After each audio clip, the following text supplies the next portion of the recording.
Quando nós pensamos no cristianismo que está explodindo na África, inclusive milhares e milhares de conversões na parte oriental da Ásia, da África, onde tem muitos muçulmanos através de sonhos, milagres, evangelismo, etc., estão decidindo seguir a Cristo, estão se tornando discípulos de Cristo.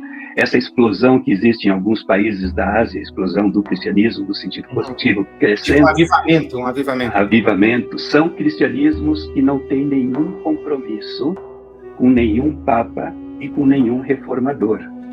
Que coisa. Eles estão olhando para a Bíblia, interpretando através dos ensinos de Jesus, continuam acreditando nos milagres, nas transformações. E, não muito tempo atrás, eu preguei sobre a igreja nas costas de um camelo. Uau! Porque o que está acontecendo é que você tem grupos nômades, onde a maioria está se convertendo. Hoje eles se reúnem debaixo de uma árvore, estudam, abrem a Bíblia, talvez uma ou duas pessoas sabem ler, e esses ensinam os demais. Só que daqui a 3 meses, por serem nômades, eles já colocaram tudo nas costas do camelo, estão indo para outra região, e nessa outra região eles vão colocar ou a tenda, ou vão sentar debaixo de outra árvore e vão continuar estudando a Bíblia, sem nenhuma daquelas coisas que nós achamos que são essenciais para a existência de uma igreja, e na verdade não é isso. E são coisas incríveis que estão acontecendo, mas que, inclusive nesses países do Oriente Médio, e que muitas vezes nós não levamos em consideração. E antes que eu me esqueça, um detalhe muito importante, essa percepção que nós temos acerca, por exemplo, do árabe palestino, e nós não levamos em conta quando pensamos em Gaza ou na Cisjordânia, e nós não levamos em conta a igreja, faz com que os milhares e milhares de turistas norte-americanos e brasileiros que vão fazer uma viagem à Terra Santa, e eu recomendo, é uma viagem bonita, é inspiradora, eles chegam a Jerusalém, a grande maioria não entra em Belém, com medo dos árabes palestinos, esquecendo que ali existe uma porcentagem grande de que são cristãos.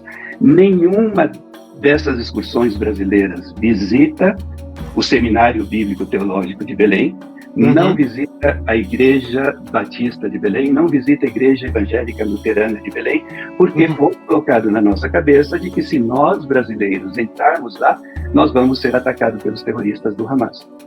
E aí eu vivi 3 meses lá dentro, depois minha esposa veio, depois um grupo do seminário onde eu dou aula, que nós tínhamos planejado dessa forma, também veio. Podia ser 11 horas da noite, podia ser 1 hora da manhã, caminhando pela cidade de Belém, tranquilamente, sem nenhum problema.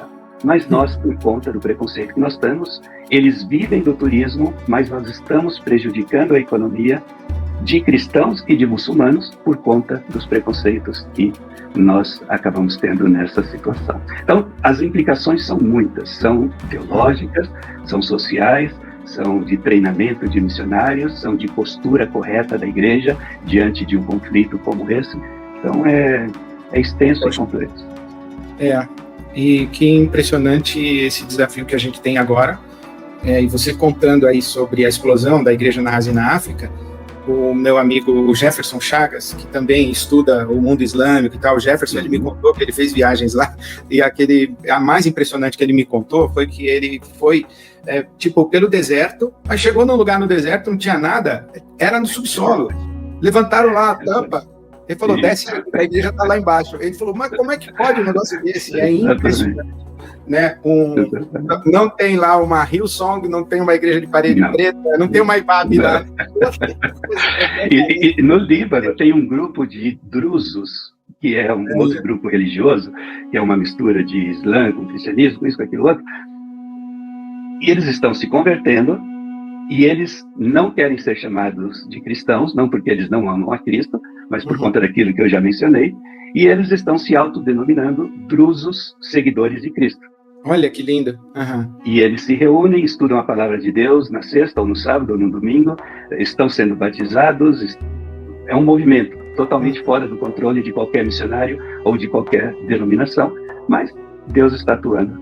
e com certeza continuará atuando. Muito engraçado essa questão de perspectiva. Uma coisa que me aconteceu nesse tempo que eu fiquei na cidade de Belém é que depois de um tempo eu comecei a fazer amigos cristãos e muçulmanos, e aí eu comecei a dizer, pessoal, quando vocês quiserem, né, passem umas férias no Brasil, venham nos visitar. E eu comecei a perceber que assim que eu fazia o convite, eles arregalavam o olho. E eu falava, mas por que? Tem algum problema? Imagina que eu vou para o Brasil, perigoso do jeito que é, eu não quero sair daqui da Palestina e ir para o Brasil. Então, eles só escutam uma vertente ou uma versão do que é o Brasil, e nós só escutamos uma versão do que é a Palestina ou o mundo muçulmano como um todo.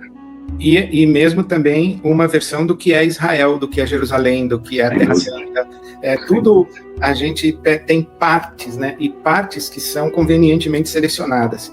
Mas você contando isso dessa igreja no lombo do camelo, né? Eu lembrei de uma expressão de um teólogo, o Richard Halverson. Ele disse o seguinte: no início, o cristianismo era uma comunhão de pessoas ao redor do Cristo ressurreto. Aí ele chegou na Grécia e virou uma filosofia. Chegou na Europa e virou uma cultura. Chegou na Itália, virou uma instituição. Chegou na Europa, virou uma cultura. Chegou nos Estados Unidos e virou o quê? Não sei o que virou. Chegou no Brasil, não sei o que virou. O que você está falando é que o cristianismo que está se expandindo na Ásia e na África é a comunhão de pessoas ao redor do Cristo ressurreto. Sim. Voltou para as origens, né? Está voltando para as origens. Sim. Caramba, a gente vai ter que ir para lá, Marcos. Vamos para lá. A gente discutindo a qualquer hora é só me chamar. A gente discutindo igreja evangélica no Brasil, qual o futuro da igreja no Brasil, o futuro da igreja no Brasil deveria ser a igreja dos drusos, a igreja do lombo do camelo, né? Deveria ser. Quem sabe Deus manda um avivamento desse aqui para nós também.